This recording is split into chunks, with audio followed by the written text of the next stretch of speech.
Goeiedag en baie welkom hier saam met ons by ons oggendoordenkings. Ons praat oor die afwaartse lewe en om God se koninkryk te laat kom, selfs by jou werksplek.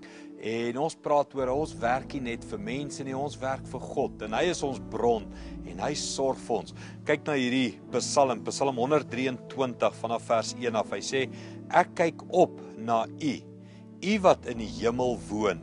Soos oë van slawe gerig is op die hand van hulle meester, soos die oë van 'n slawe dogter gerig is op die hand van haar werkgeefster, so is ons oë gerig op die Here, ons God, totdat hy genadig is oor ons.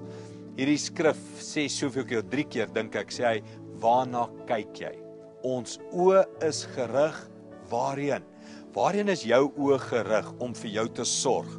Waar vind jy jou identiteit, jou erkenning, jou sekuriteit? Op wie is jou oë gerig? Op jou maatskappy, op die ekonomie, op jou baas, op die paycheck? Of is jou oë gerig op die Here wat sal voorsien? Jou oë is gerig op die een wat kyk en vir jou sal sorg. Ek en jy moet hierdie oefening aanleer hierdie week. Waarna kyk ons die hele tyd? Wat vul ons hart met vrees as die baas se gesig aflyk, as die ekonomie in die koerante aflyk, as mense sê hier kom 'n krisis, wat gebeur binne in jou en my? Dit sê waarop is jou oë gerig? Wanneer jou en my oë gerig is op God wat in die hemel woon, dan weet ons, hy sal sorg, hy sal voorsien, hy sal wonderwerke doen om vir sy kinders te sorg. Wie hou jou oë vas, as ek dit so kan sê. Weet hou vas op jou hart, op jou vrees, op jou oë. Kom ons leer om ons oë gerig te hou op die Here. En ons weet uit sy hand uit ontvang ons alles wat hy na ons kant toe bring.